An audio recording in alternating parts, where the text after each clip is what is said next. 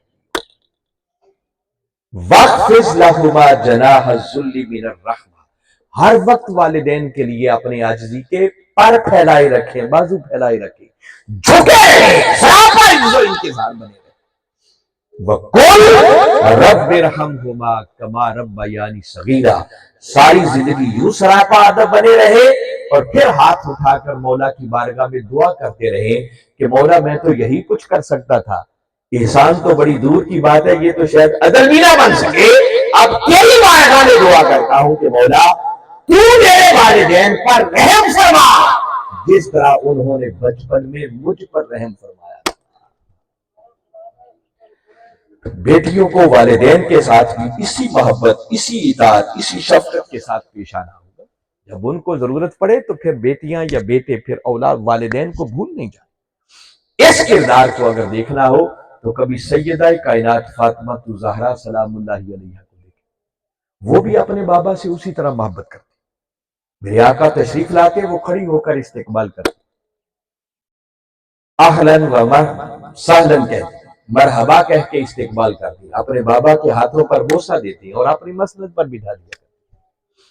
ایک معروف بات آپ نے سنی ہوگی، میں بیٹی کے لیے خاص طور پر بتا رہا ہوں، آپ نے ایک بات سنی ہوگی کہ تاجدار کائنات صلی اللہ علیہ وسلم کا جب وصال مبارک قریب آیا تو آپ نے اپنی لخت جگر سیدہ کائنات فاطمہ الزہرا سلام اللہ علیہا کو بلایا اور بلا کر ان کے کانوں میں ایک بات کہی۔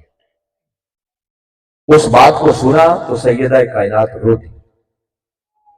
آپ نے پھر ان کے کان میں دوسری کوئی بات ارشاد فرمائی، اس بات کو سننا تھا کہ آپ مسکرانے لگے۔ بعد میں کسی نے پوچھا کہ سیدہ کائنات آپ پہلے روئی کیوں اور بعد میں مسکرائی کیوں؟ تو آپ اس کی ریزن بتاتی ہیں کہ روئی اس لیے تھی کہ میرے بابا نے مجھے اپنی جدائی کی خبر دی کہ فاطمہ میں اس دنیا سے پردہ کرنے والا، اور باپ کی بابا کی جدائی کی خبر سنی تو اس دکھ کی وجہ سے مجھے رونا آ گیا۔ تو پوچھا پھر مسکرائی کیوں؟ فرمایا مسکرائی اس لیے کہ میرے بابا نے دوسری خبر مجھے یہ دی کہ فاطمہ میرے بعد سب سے پہلے جو مجھ سے آ کر ملے گا وہ کوئی اور نہیں، فاطمہ وہ تو ہوگی۔ تو باپ کی ملاقات اور وصال کی خبر سنی تو سن کے خوش ہو گئے۔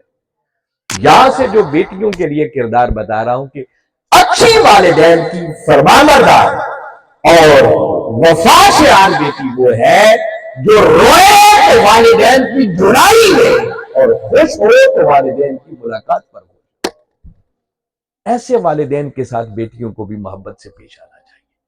اللہ نے اگر ان کو اور اللہ کے رسول صلی اللہ علیہ وسلم نے اگر ان کو والدین کے لیے رحمت بنایا ہے تو پھر بیٹی کو واقعتاً والدین کے لیے رحمت بننا چاہیے، زحمت نہیں بننا چاہیے، رحمت بننا چاہیے۔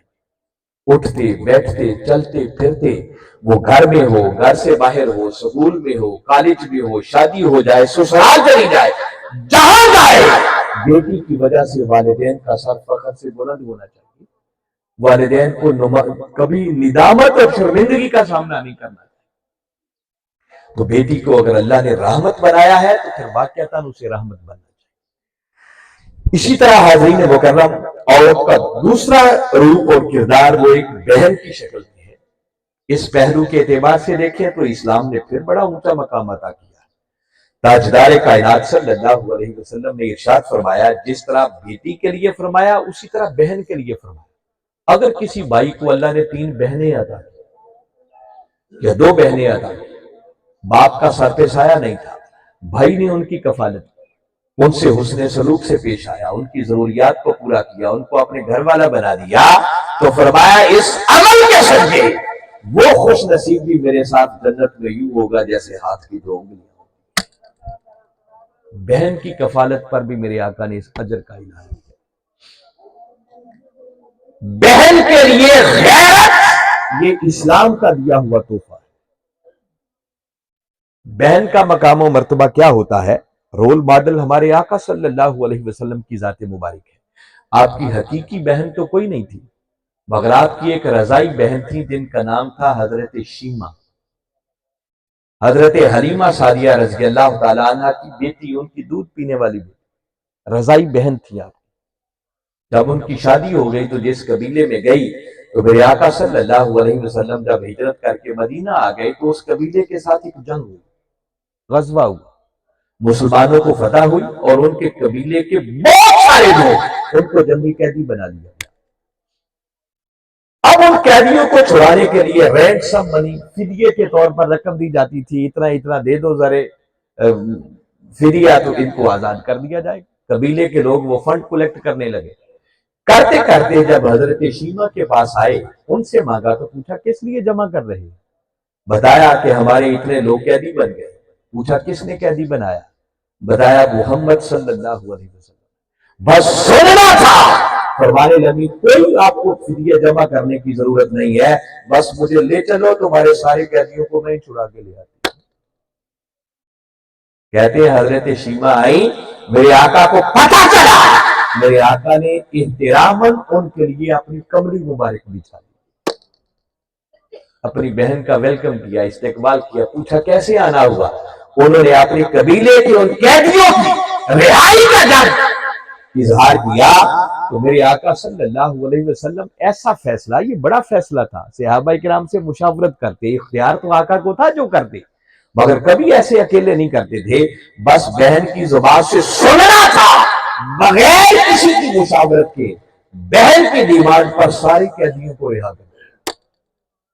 اور بہن کو جب روانہ کیا تو کئی اونٹ ساز و سامان اور تحائف کے لاد کر اس بہن کو روانہ کیا۔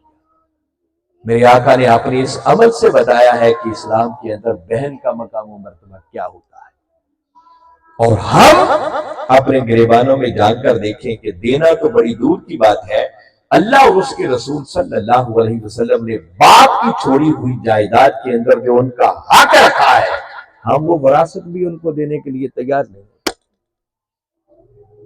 باپ چلا جائے تو اس کی چھوڑی ہوئی وراثت کے اندر جہاں بیٹے حقدار ہیں وہاں بیٹیاں بھی حقدار ہوتی، جہاں ہمارا حصہ ہے ہماری بہنوں کا بھی حصہ ہے، مگر کبھی ہم اپنے گریبانوں میں جان کر دیکھیں کہ ہم میں سے کتنے لوگ ہیں جو خوش دلی کے ساتھ اپنی بہنوں کو ان کا حصہ دے دیتے، کوئی دینے کو تیار ہی نہیں ہے۔ اور اگر بہن غریب ہو، ضرورت مند ہو، وہ خود آ کر کبھی مانگ لے کہ اللہ اور اس کی رسول نے میرا حصہ بھی رکھا ہے، مجھے ضرورت ہے، تو بہن مانگ کے دیکھے، بھائی ساری زندگی بلانا چھوڑ دو، یہ ہمارا دین ہے۔ میں یہ چند بنیادی چیزیں بتا رہا ہوں کہ اسلام نے عورت کو مقام کیا عطا کیا اور ہماری ذمہ داری کیا بنتی۔ پھر بہنوں کو بھی صحیح معنوں میں اپنے بھائیوں کا وفادار بننا چاہیے، اپنا رول بھی پلے کرنا چاہیے۔ اور بہنیں کیسے کردار ادا کرتی ہیں، وہ بہن کا کردار اگر دیکھنا ہو تو میدان کربلا میں سیدہ زینب رضی اللہ تعالیٰ عنہ کا کردار، بھائی کے ساتھ کس وفاداری کے ساتھ، استقامت کے ساتھ آخری لمحات تک ڈٹی رہی، اور بھائی کی شہادت کے بعد بھی جس مقصد کے لیے جان دی اس مقصد پر کوئی کمپرومائز نہیں کیا ہے۔ بہنیں اگر چاہیں تو اپنے منہ زور بھائیوں کی تقدیر بدل کے رکھ دیں۔ وہ ایک بہن ہی تھی نا جس نے سیدنا عمر فاروق رضی اللہ تعالیٰ عنہ کی تقدیر بدل دی۔ وہ تو ننگی تلوار لے کے جا رہے تھے نا، کوئی راستے میں ملا، پوچھا عمر کدھر جا رہے ہو؟ کہنے لگے معاذ اللہ اسلام اور بانی اسلام کا خاتمہ کرنے جا رہا۔ وہ کہنے لگے عمر پہلے اپنے گھر کی تو خبر لے لو، تمہاری بہن اور بہنوئی اسلام لا چکے۔ عمر وہیں سے پلٹے، بہن کے دروازے پر پہنچے، دروازے پہ دستک دی، جیسے ہی دروازہ کھلا عمر نے جاتے ہی مارنا پیٹنا شروع کر دیا۔ جب مار مار کے تھک گئے اور پھر بھی بہن کی زبان سے الفاظ سنے کہ عمر مار مار کے جان بھی نکال دو لیکن محمد عربی کا دین ہماری روحوں سے نہیں نکل سکتا، بس یہ سننا تھا، تلوار گر گئی، دل پسیج گیا۔ عرض کرنے لگے اچھا بہن ذرا مجھے لا کے سناؤ تو صحیح، تم پڑھ کیا رہے؟ بس قرآن کی آیات کی تلاوت اس بہن کی زبان سے سننے کی دیر تھی کہ عمر فاروق کی تقدیر بدل گئی۔ وہ جو قتل کرنے آئے تھے خود محمد مصطفیٰ صلی اللہ علیہ وسلم کی نگاہوں کا شکار ہو گئے۔ عرض کرنے لگے عمر کو پکڑو، آقا کی بارگاہ اقدس میں لے چلو تاکہ کلمہ پڑھ کے دائرہ اسلام میں داخل ہو جاؤ۔ تو پھر بہنوں کو بھی اسی طرح اپنا کردار ادا کرنا ہوگا۔ عورت کا تیسرا روپ وہ ایک بیوی کی شکل میں، بیوی کی شکل میں بھی اللہ نے جو مقام عورت کو عطا کیا ہے دنیا کا کوئی معاشرہ اور سوسائٹی آج تک نہیں دے سکا۔ آپ کبھی سورہ روم کو پڑھیں، اس کی آیت نمبر 21 ہے، باری تعالیٰ نے ارشاد فرمایا وَمِنْ آیَاتِهِ أَنْ خَلَقَ لَكُمْ مِنْ أَنفُسِكُمْ أَزْوَاجًا، فرمایا یہ اللہ کی نشانیوں میں سے ہے کہ اس نے تمہیں میں سے تمہارا زوج پیدا کر دیا۔ یہاں زوج کا لفظ مرد کے لیے بھی استعمال ہوا ہے، عورت کے لیے بھی۔ مرد عورت کا زوج کہلاتا ہے اور عورت مرد کا زوج کہلاتا ہے۔ وہ ہمارے ہاں پھر ہاں لگا کے زوجہ بنا دیتے ہیں عورت کے لیے، ورنہ قرآن نے ایک ہی لفظ استعمال کیا۔ اور باری تعالیٰ نے فرمایا یہ اللہ کی نشانیوں میں سے ہے کہ اللہ نے تمہارے لیے تمہارا زوج پیدا کیا۔ اللہ نے اس کو اپنی نشانی قرار دیا، فرمایا اس پہ غور کیا کرو۔ مرد عورت کا حاجت مند ہے، عورت مرد کی حاجت مند ہے۔ فرمایا ہم نے تمہیں میں سے تمہارا زوج، تمہارا جوڑ پیدا کیا۔ کیوں پیدا کیا؟ لِتَسْكُنُوا إِلَيْهَا، تاکہ دونوں ایک دوسرے سے سکون حاصل کریں۔ مرد کو عورت کے لیے زوج اور باعث سکون قرار دیا، اور عورت کو مرد کے لیے زوج اور باعث سکون قرار دیا، دونوں کو ایک دوسرے کے لیے باعث سکون قرار دے کر پھر عورت کے مقام و مرتبہ کا واضح کر دیا ہے کہ اگر مرد کو میں نے عورت کا زوج بنایا ہے تو عورت کو مرد کا زوج بنایا۔ اگر مرد عورت کے لیے باعث سکون ہے تو عورت مرد کے لیے اسی طرح باعث سکون۔ اللہ نے عورت کے مقام و مرتبہ کو واضح فرمایا وَعَاشِرُوهُنَّ بِالْمَعْرُوفِ، اچھے طریقے سے حسن سلوک کے ساتھ عورتوں کے ساتھ، بیویوں کے ساتھ پیش آیا۔ میرے آقا صلی اللہ علیہ وسلم نے فرمایا تم میں سے بہتر وہ ہے جو اپنی بیویوں کے ساتھ حسن سلوک سے پیش آتا ہے۔